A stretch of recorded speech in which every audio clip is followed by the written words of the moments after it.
I first found out that I was introverted in my 20s when I had to take one of those psychometric tests for a job interview. But I didn't think further about this. It turned out later on that understanding this was crucial for my career and my career satisfaction. I started out working as a project manager at a multinational bank with an open office floor layout with more than 100 people and constant interaction. By default, I thought that my only option was to work as an employee for a corporation. It took me pretty long to realize that this world was not for me. While quitting my banking job, I started acting and then film producing. This was an extreme departure from that rigid corporate life and allowed me to express my creativity. But it still wasn't the best thing for me for reasons that I'll tell you about later. The third leg of my multiple careers journey was to start a business, and it took me a while to find out what product or service to produce, which turned out to be content. And what I realized much later on was that the right career type, or what I like to call career constellation, for me was the one-person business. So here's one mistake that many people make that keeps them from finding a truly satisfying career. As early as college, they put a lot of thought into the subject matter, meaning what products or services they want to work with, for example, cars, health, food, fashion, and so on, and what kind of skills they want to use, such as programming, writing, and so on. But very few people think about what kind of career constellation they would thrive in the most. You may love writing, but the question is, where would you thrive the most? Would you thrive as a writer for a large newspaper where you get paid by them, where you have to follow their overall vision and are part of an organization? Or as an independent Substack writer where you come up with your own content plan, bear the full risk of it, but can work at any time of the day you want? The latter is an example of the one-person business. So in this video today, I want to break down what the one-person business is all about and how it changed my life once I realized that this was the way to go for me. And perhaps you'll also find out whether or not the one-person business is right for you. According to an article in Forbes, the one-person business revolution is spreading around the globe, on the rise in 19 countries. Here, the one-person business is loosely defined as solopreneurs who are not expecting to add anyone to their payroll in the next 5 years. So why are more and more people going into business on their own? The main reason cited here is economic. During the pandemic, many people suffered a decline in household income, which could be due to job loss or fewer hours worked. And against this backdrop, people around the world started building businesses to build great wealth, to earn a living because jobs are scarce, to make a difference, so this relates to purpose and impact, or to continue a family tradition. I'd say that the pandemic showed people how risky it is to solely rely on one income from one company, which is strongly affected by macroeconomic factors. But I'm speculating that there's another, even more interesting reason. Since the pandemic, more and more people have been working from home with less and less direct human interaction. And I think that some people have realized their rather introverted tendencies and found pleasure in working alone, in quiet time, and just having more autonomy and flexibility. And that, I think, may have prompted many people to start a one-person business. I think that the one-person business is a great solution for some, if not many, introverts. And of course, being an introvert has many aspects to it. So just because you're an introvert doesn't automatically mean that the one-person business is right for you. But if you're an introvert and haven't found bliss in the corporate world, then the one-person business might be worth checking out. I swear to God, one of these days, I just kick this piece of shit out the window. Let me qualify this further. I think that the one-person business is an appealing, juicy career type for ambitious introverts. Let's break this down. People vary largely in their degree of ambition, and although everyone may have a base level of ambition, I'd argue that ambition is also something that can be fostered. There are some people who seem like they have very low ambition, but it might just be the case that they just haven't realized their ambition yet because they haven't found a purpose worth fighting for. Anyway, let's just say that you are someone who is ambitious. That usually means that you have a high need for achievement. How can you then realize your achievement? As in which playgrounds can you play in and win? In this book, The 80-20 Principle, Richard Koch came up with a very useful way to categorize career types. He first categorized career types based on degree of need for achievement, which can be high or low, and then also based on where you see yourself as part of an organization or not.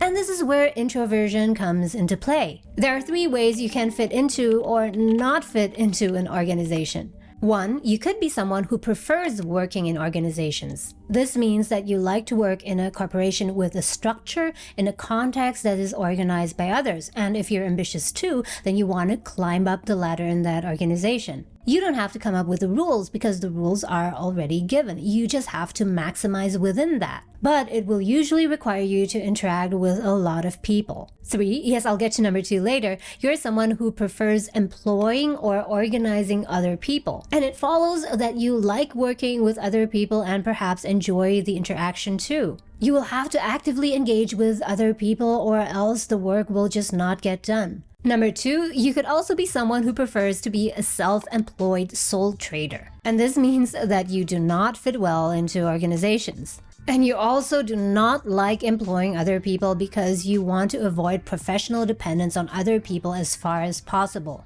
You mostly rely on yourself to get the job done because that is how you work best. I've made a separate video on career types, and if you want to dive deeper into this and find out which career type suits you, then you can click on the video up here. So when I read these descriptions, I immediately figured out that I fit this career type of the one-person business. And there were 2 main realizations or aha moments. The first one was that although I can fit into organizations, I do so quite reluctantly.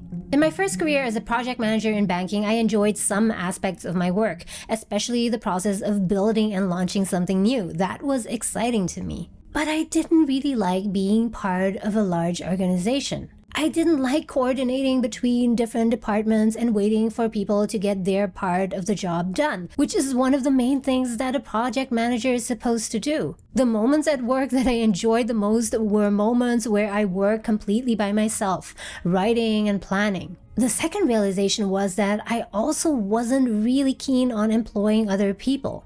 I'm not sure if I told you guys yet, but when I produced my 2 feature films, I employed a cast and crew of over 100 people. And while I must admit that there was somewhat of a thrill to it, I just couldn't imagine doing this long-term, continuously. After the film project was done, I was so relieved to just crawl back into my own space again and work on my own again. And that is why content creation was perfect for me. It was a business model where I worked by myself. To make videos and even work with sponsors, I do not need to be part of an organization, and neither do I need to employ other people. I mean, I might consider working with freelancers, hiring some freelancers to help me out in the future, but I'm not really keen on hiring people permanently and having to manage them. At least that's my preference now.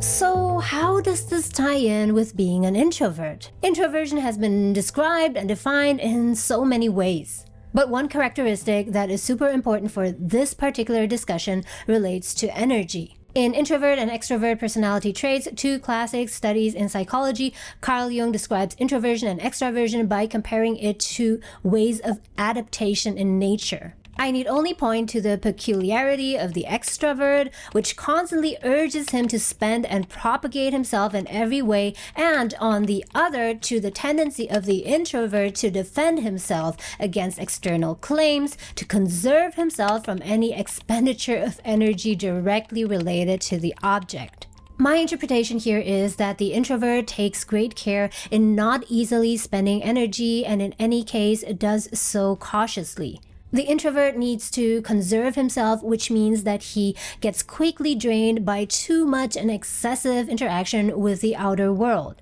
And being quite strongly introverted, I can attest to this. It's not that I don't like to interact with people at all. In fact, I do have a lot of fun at some parties, but I can only do so in very limited doses. And I notice if there's a day where, let's say, I have 2 meetings and then I meet a friend and then I have a phone call with someone to discuss a project, I just feel that it's too much for me and it's super exhausting to me. During my time as a project manager, I had anywhere from 2 to 5 meetings per day, working with 50 people and sometimes even more. And at the end of the day, I just felt completely drained. And the loud open office layout where people were just walking around the office and behind my chair and could at any moment just interrupt me also didn't help. I'd say that approximately 80% of the time at work I was interacting with people, and about 15 to 20% of the time I was working alone at my desk, not counting the interruptions of phone calls and people dropping by my desk. At the end of the day, I was, in German, just kaputt.